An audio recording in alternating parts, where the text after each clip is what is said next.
Film writer जब एक film लिखता है तो पूरी की पूरी फिल्म्स के डायलॉग को इम्प्रेसिव वो नहीं बना पाता और ना बना सकते।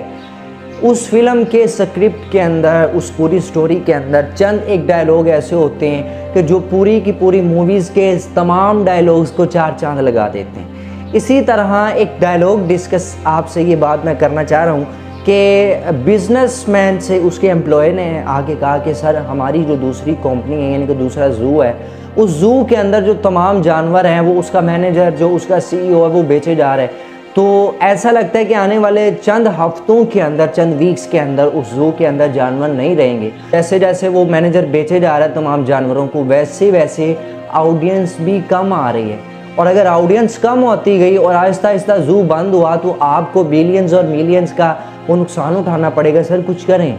न्यू मैनेजर ढूंढे, न्यू सीईओ ढूंढे, कुछ ना कुछ तो करना पड़ेगा ना। तो सिंपल सा एक डायलॉग था, सिंपल सा एक जुमला था जिसने पूरी मूवी को चार चांद लगाए कि हम मैनेजर ढूंढ लेते हैं लेकिन फलां बंदे को उठा, उसी कंपनी का वो एम्प्लॉय था तो उसी की तरफ पॉइंट किया जाए कि उस फलाने बंदे को लेके आए। हम उस ज़ू का मैनेजर, हम उस ज़ू की सारी जिम्मेदारी जो है बर्डन्स उस बंदे पे डालते। तो सारे कहने लगे हम इतने सीनियर्स इस कंपनी के अंदर, फ़लाँ इतना पढ़ा हुआ, फ़लाँ इतना सीनियर है, फ़लाँ ये काम में माहिर है, तो आप उस सादे से मुलाजम को क्यों कह रहे हैं कि आप सिर्फ उसी को चूज़ करेंगे as a manager, as a CEO कि वो ज़ू में जाके उस ज़ू को दोबारा बहाल करें। तो सिंपल सा एक डायलॉग था कि जब उस आदमी को लेकर आओगे तो ये बात ज़हन में रखना, वो आदमी तुम लोगों की तरह अमीराना ख़ानदान से ताल्लुक़ नहीं रखता। वो शुरू में गुर्बत की ज़िंदगी गुजार के आया है, वो हर्डल्स ऑफ लाइफ को जानता है, वो सारे के सारे बर्डन्स को किस तरह कम करना है, किस ट्रबल से कैसे निकलना है, किस फियर से कैसे निकलना है, आपसे बेहतर जानता है। मैं एक्सेप्ट करता हूँ आप बड़े सीनियर हैं, मैं एक्सेप्ट करता हूँ आप इल्म के अंदर बड़े अच्छे हैं, मैं ये भी एक्सेप्ट करता हूँ आपने बड़ी बड़ी कंपनीज़ को इस लेवल से इस लेवल तक लेके आए हैं, लेकिन जिस तरह हाँ वो लड़ सकते आप नहीं लड़ सकते। आपने वो ज़िंदगी की हर्डल्स नहीं देखी, आपने ज़िंदगी के वो बैरियर्स नहीं क्रॉस किया जो उस बंदे ने किए, तो लेके आओ ना उसे। तो जैसे वो आएगा, कोई भी इशू है, क्योंकि ज़िंदगी में वो बहुत सारे इश्यूज़ झेल के आए हैं और ये मुसीबतें, ये इश्यूज़, ये तकलीफ़ें, कि ना तकलीफ़ें होती हैं, ना इश्यूज़ होते हैं, ना बर्डन्स होती हैं, ना बैरियर्स होती हैं। ये एक ऐसा फेनोमेना है, एक ऐसी चीज़ है जो बिल्डअप करती है क्रिएटिविटी को आपके माइंड के अंदर। आपको नई प्रॉब्लम्स आ गई हैं, नए सॉल्यूशंस कैसे निकालने हैं, कैसे क्रिएट करने हैं, आपको मुसीबत वो सिखा के जा रही होती है।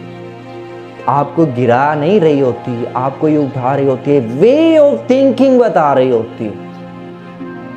प्रॉब्लम सॉल्विंग का एक नया तरीका बता रही होती है। क्योंकि आप बहुत सारी मुश्किलात से गुजरे हुए होते हैं तो आप उन सारी मुश्किलात को जमा करके सोचते हैं कि इन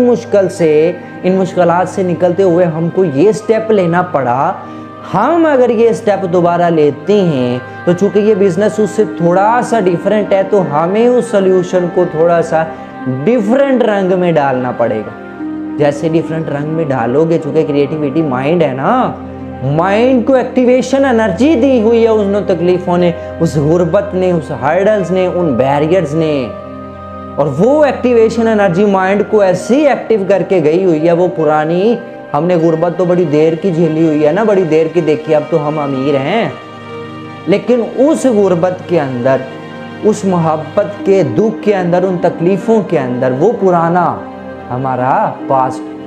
उन तकलीफ़ों ने ऐसा माइंड को एक्टिव किया हुआ है, ऐसी एक्टिवेशन एनर्जी दी है जो आपको क्रिएटिव थिंकिंग दे गई है।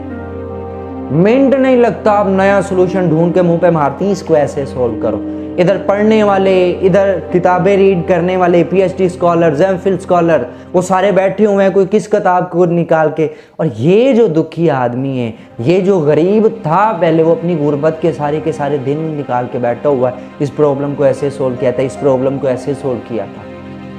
तो ये